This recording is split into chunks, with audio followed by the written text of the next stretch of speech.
Hello everyone, मेरा नाम नवीन और आप देख रहे हैं अपडेट लर्नर। आज हम बात करने वाले हैं कूल डाउन के बारे में।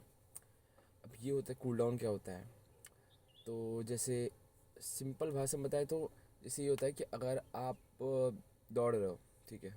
आप पहले धीरे धीरे दौड़ना शुरू करते हो, फिर थोड़ा एक स्पीड पे आते हो, फिर उसके बाद धीरे धीरे अपनी स्पीड नीचे करते हो। तो जो स्पीड आप धीरे धीरे कम कर रहे हो ना, जैसे अगर आप सोचो कि जैसे आप तेज़ दौड़ रहे हो, आप सडनली रुक जाओ।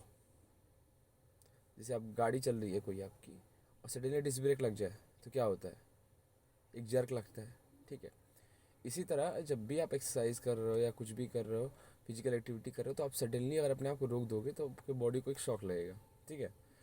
कूल डाउन यही होता है कि एक प्रोसेस जब आप अपनी बॉडी को एक हायर इंटेंसिटी से नॉर्मल इंटेंसिटी पे लाते हैं, जैसे कि जब हम जैसे नॉर्मल जब हमारी बॉडी काम करती है उस कंडीशन में लाते हैं, उसको कहते हैं कूल डाउन।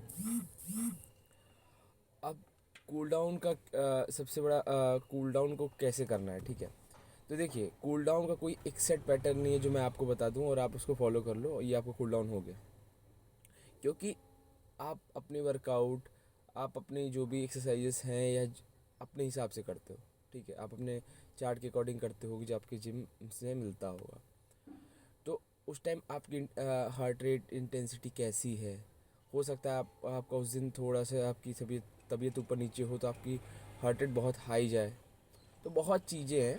तो एक सिंपल सिंपल मैं समझा देता हूँ कि कूल डाउन कैसे करना है। कि जैसे आपको अपना हार्ट रेट तो फील होता है कि लाइक आज मेरी हार्ट रेट तेज़ है, आज मेरी हार्ट रेट कम है। तो उस हिसाब से क्या करना है कि जैसे मान लो आप आपने पहले थोड़ी सी रनिंग कर ली, ठीक है। रनिंग की तो उसमें जैसे आप रनिंग नॉर्मल जैसे कर रहे थे वो करते हो, जैसे कम स्पीड से ज़्यादा गया फिर धीरे धीरे डाउन आ गया, ठीक है। एक वो कूल डाउन हो गया, वो अलग है, वो कार्डियो का कूल डाउन है। चीज़ें वही हैं, ठीक है, लेकिन हम कार्डियो कूल डाउन को अलग रखते हैं और एक जो नॉर्मल ओवरऑल वर्कआउट का कूल डाउन है उसको अलग रखते हैं, ठीक है।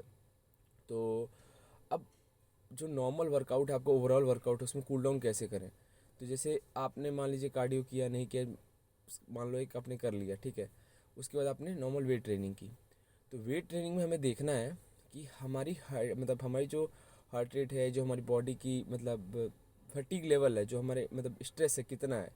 अगर बहुत ज़्यादा लगेगा तो हमें जिस इंटेंसिटी पे हम एक्सरसाइज कर रहे थे पूरे वर्कआउट के टाइम, उस इंटेंसिटी से कुछ हल्का ही करना है। ये नहीं, मैंने एक चीज़ ये नोटिस की है कि जैसे लोग क्या करते हैं कि नॉर्मल वर्कआउट कर लिया, हार्ट रेट उनकी फिर भी नॉर्मल है, ठीक है। वो क्या करते हैं उस कूल डाउन के लिए उससे ज़्यादा इंटेंसिटी की एक्सरसाइज पकड़ लेते हैं। ये सबसे बड़ी मिस्टेक है, मैंने नोटिस की है कि कूल डाउन के लिए आपको जो आप एक्सरसाइज कर रहे थे उससे ज़्यादा इंटेंसिटी की एक्सरसाइज नहीं चाहिए। जैसे मान लो आप वेट ट्रेनिंग कर रहे थे तो आपकी हार्ट रेट ठीक थी, मतलब बहुत बहुत कम नहीं, नॉर्मल नहीं होगी, थोड़ी सी ज़्यादा होगी, ठीक है।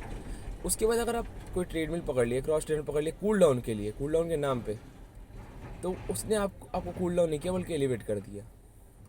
इस सिचुएशन में क्या करेंगे, इस सिचुएशन में मेनली जैसे कि कूल डाउन के लिए जो स्ट्रेचिंग एक्सरसाइज होती हैं वो कूल डाउन की एक्सरसाइजेज भी होती है। इस चीज़ का ध्यान रखना है कि जब भी आप कूल डाउन कर रहे हैं तो आपको आप जो वर्कआउट कर रहे थे उससे कम इंटेंसिटी का वर्कआउट आपको कूल डाउन में करना है। ना कि आपको एक सेट पैटर्न पकड़ लिया है कि यार कूल डाउन का यही है। कूल डाउन का कोई सेट पैटर्न नहीं है। मे बी मैं अगर 100 से 150 से अगर डेडलिफ्ट कर रहा हूँ तो मेरे लिए कूल डाउन अलग होगा, और जो नॉर्मल वर्कआउट कर रहा है या जो एथलीट है, जो रनर है, उसके लिए कूल डाउन अलग होगा। सबके लिए कूल डाउन का सेंस अलग है। कोई एक सेट पैटर्न नहीं है। अगर आपको यूजुअली यही देखा है मैंने कि आप नॉर्मल वर्कआउट लोग कर लेते हैं, उसके बाद हार्ट रेट उनकी बहुत हाई भी नहीं होती, फिर भी वो कूल डाउन के नाम पे ट्रेडमिल कर लेते हैं, क्रॉस ट्रेनर कर लेते हैं, उनकी हार्ट रेट हाई चली जाती है।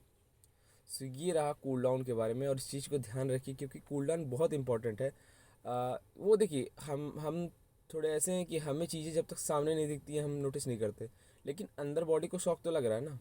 बॉडी इतनी वीक नहीं है, बट फिर भी अब चीज़ को ध्यान रखना है कि हमारी बॉडी को कम से कम शॉक लगे और हम अपने बॉडी को प्रिपेयर करें किसी भी चीज़ के लिए। कूल डाउन वार्म अप एक ही चीज़, ये वही चीज़ है। और कूल डाउन का हमें खास ध्यान रखना है। तो कूल डाउन में हम कर सकते हैं मेनली स्ट्रेचिंग एक्सरसाइज। जैसे मेनली मैंने बोला ना कि ये आपके वर्कआउट पे डिपेंड करता है। ध्यान सिंपल एक लॉजिक ये है कि आपकी जो वर्कआउट थी उससे पहले लास्ट में कूल डाउन के लिए आपको उससे कम इंटेंसिटी का, मतलब कम इंटेंसिटी मतलब कम स्ट्रेस लगे आपको बॉडी में, कुछ भी कर लो आप, ताकि वो धीरे धीरे धीरे धीरे नॉर्मल आपकी इंटेंसिटी आ जाए, हार्ट रेट आ जाए, सॉरी। सो ये था कूल डाउन के बारे में। हम ऐसे ही कंटेंट और भी लाते रहेंगे। आप अपने जिन टॉपिक्स पे आप चाहते हैं कि हम डिस्कस करें, आप उसको कमेंट बॉक्स में रिप्लाई करें, मैसेज करें, हम उन पे वीडियो ज़रूर बनाएंगे। So keep watching Orbit Learner, we will back with some more videos. Thank you.